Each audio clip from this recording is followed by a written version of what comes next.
Good morning. It's your boy, the ATX Tuner, back with another video. Um, Today we breaking down the TCU game. Well, a little preview. Hopefully that we can get some inspections. Hopefully we can get some predictions. Maybe something that we can look forward to when it comes to this game. I hope you guys had a good Thanksgiving yesterday. If you don't celebrate Thanksgiving, then I hope you just had a good day yesterday.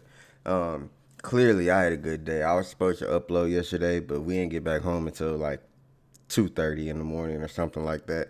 So it wasn't gonna happen. But anyways, I'm full.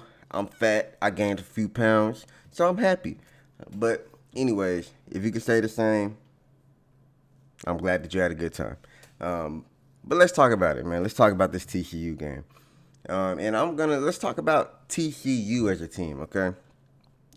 This team is a completely different team than they were last year, obviously.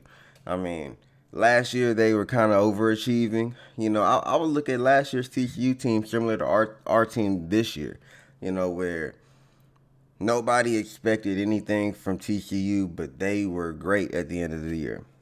And not saying that we are just looked at as a great team at the end of the year, but compared to last year, people are looking at us a little differently. So but at the end of the day, this team is night and day. I mean, looking at their stats, they do have a 1,000-yard rusher, but I expect them linebackers to show up this game. I expect that D line to dominate this game. They got quarter. They got. I mean, I don't know if one of their quarterbacks got hurt or whatnot, but it do look like they got two quarterbacks, and both their quarterbacks got similar stats actually. But I think that's just because one of them got injured. Had to be that. But either way it goes, man, there's no reason why this TCU offense should move the ball against us. Okay? I expect complete dominance on this defense. Discipline, execution, like first person on the ball make the tackle. And everybody else hustle to the ball. You know what I'm saying? Like help. I expect to see a swarming defense this game.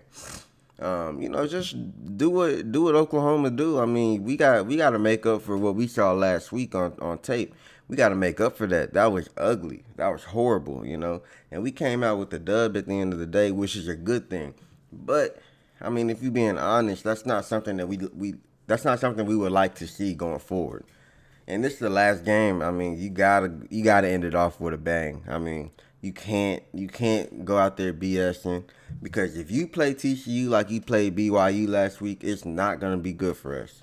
That's a fact. But I would say the way that our defense played against BYU was if you look at that and compare that compared to the rest of the year, that was the outlier. That is not Oklahoma football. That is not Oklahoma defense the way we played last week. If you just look at the overall season, so I expect them boys to flip it around. I expect them boys to be dominant. I don't know if Danny's gonna play, but I'm pretty sure Danny. You can't keep that man off the field. So I am interested. I'm interested to see what our linebacker rotation is gonna look like. Um, because I mean I don't know if they're trying to get these young linebackers some more play time before next year, or if Danny's just been hurt and sick. But who knows? We'll see. But defensively, we have no excuse not to dominate. I mean, stop the run, fill your gaps, do your job. Trust the next man to do their job, and that's how you dominate on defense. And our boys is capable of doing that because they've done it all year. So defensively, I'm not worried about anything. Offensively, though, now this TCU defense is nothing to be worried about. Don't get me wrong. So our offense, I expect the same thing I expect from the defense, to dominate, to execute. But man, it would be nice, Jeff Lebby.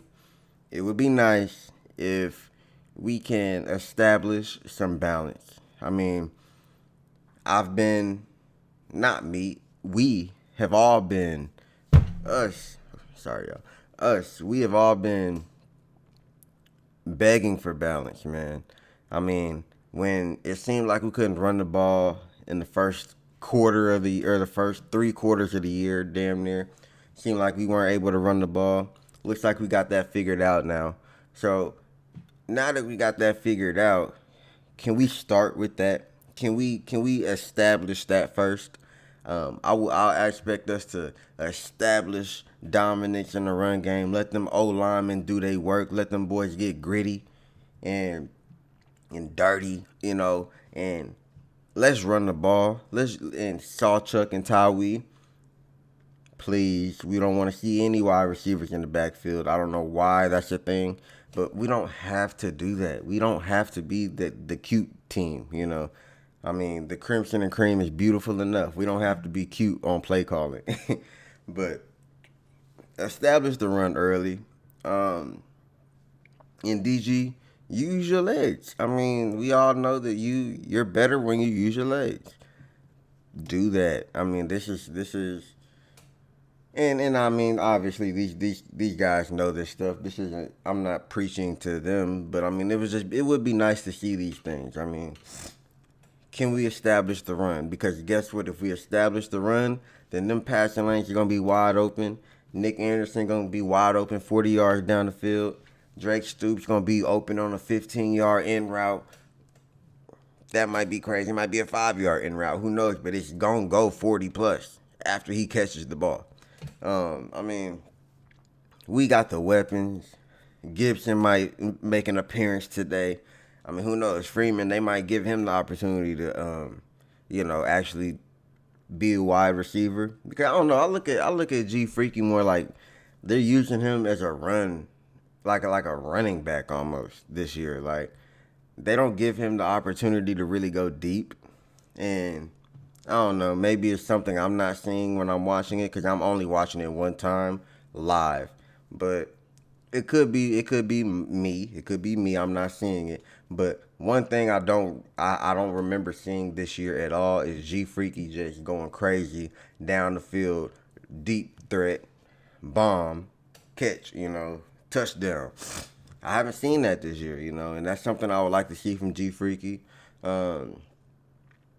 Thompson, man, get that man in, let that man, dominate with his speed.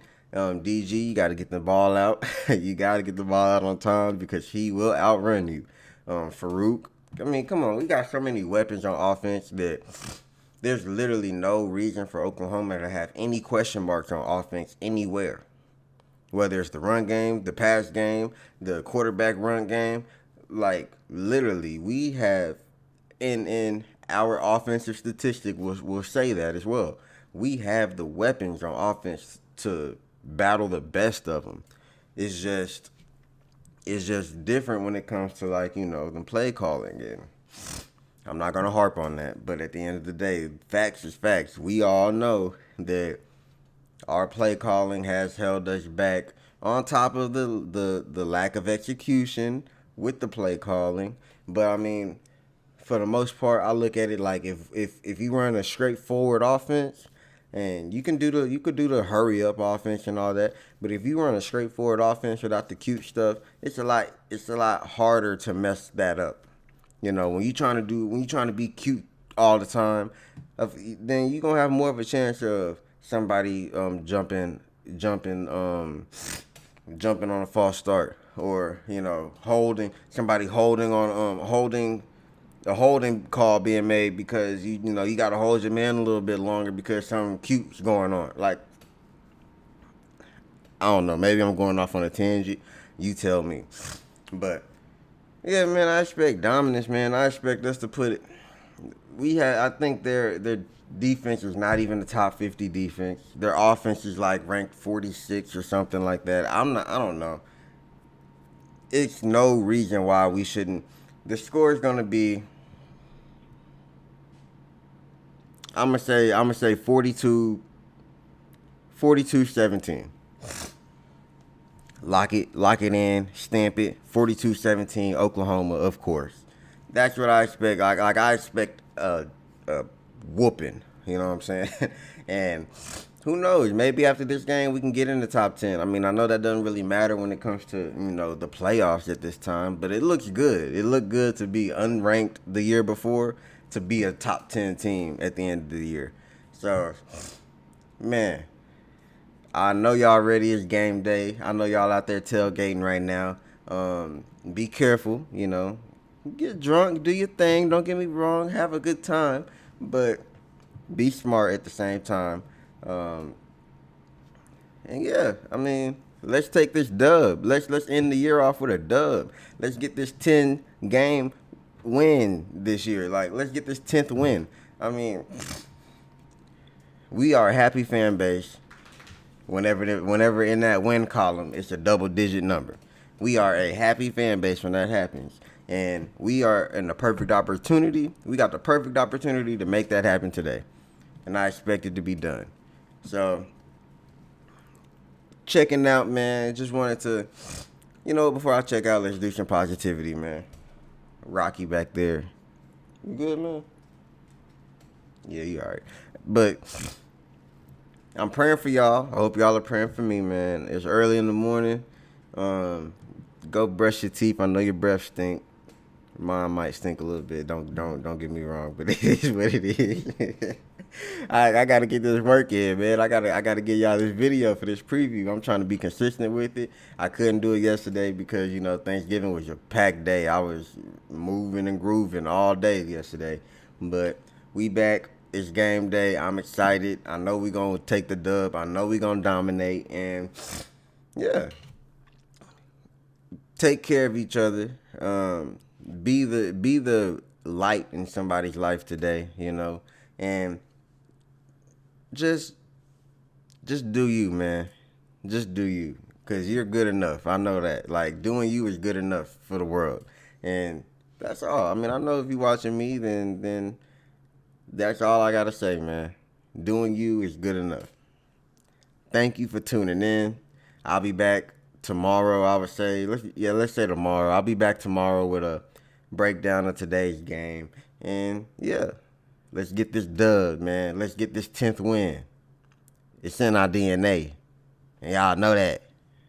Bye.